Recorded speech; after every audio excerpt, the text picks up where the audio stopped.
Tollo porque a imaxe é sensible, a 3 dos 4 cans que faleceron en Vimianzo. Diredes, que foi o que pasou? Bueno, pois estaban facendo unha batida de cazadores, unha cuadrilla de cazadores, andaban pola zona e estaban cos seus cans de caza. Os cans o que fixeron foi perseguir a un xabarín e perseguirono ata caer nunha canle, na canle da Carantoña. E aí estes cans afogaron, porque esa canle leva a auga da central hidroeléctrica e depende do día a forza da auga é maior ou menor. Neste caso, tiña moita forza, os cans non puideron loitar, non puideron sair da auga e afogaron. Falamos de 4 cans falecidos que os cazadores tiñan máis que localizados porque levaban un localizador pois no seu cordel que levan aquí, non? Bueno, pois moito ollo, porque que agora os cazadores denunciaron directamente a empresa que leva esa central hidroeléctrica. Denunciarnos porque din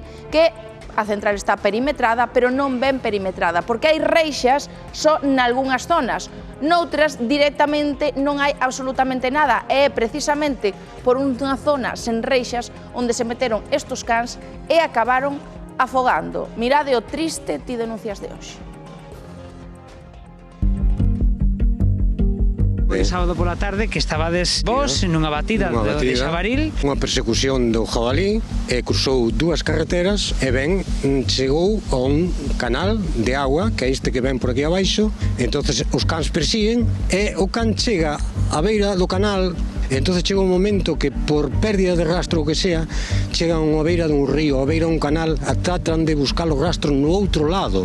4 cans do melloriño que temos na cuadrilla, non o sabemos, pero seguro que se tiraron ao canal en busca e persecución do jabalí, seguro. E entonces perdemos a señal do GPS, dos collares, nese punto, que foi donde dudamos nós e dixemos, seguro, caeron ao canal. Vimos mirar aquí a rejilla e sabimos 3 perros. Ostras. Sacamos eses 3 perros e faltábanos un. A cadela que non quedou aí varada na reixa, acabou aquí, neste tubo. E por esta desembocadura.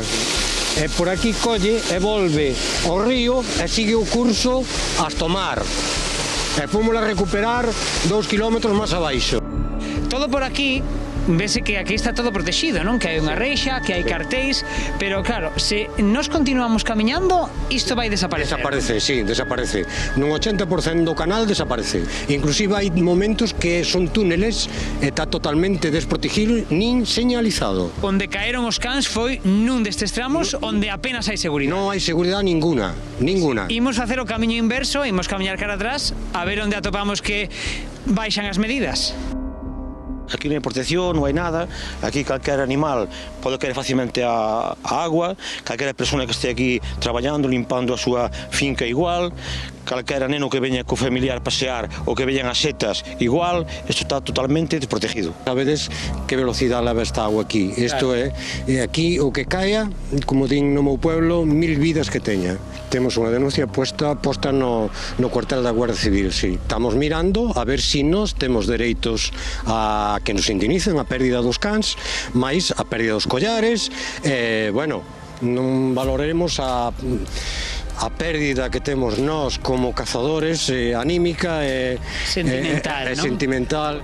Acontecera anteriormente algún accidente deste tipo? Vamos a ver, eu non o vivín, pero os veciños daqui da central sí corroboran de que unha señora sí que apareceu morta no canal. E en todos estes anos, algunha vez se implementaron as medidas de seguridade? Ninguna. Nada. Isto desde que se fixo está como cando se fixo, igual. Non temos valla, non temos nada, está todo sin proteger, sin nada. Entonces os animales, ou calquera persona que pase para dentro, 1000 vidas estuera.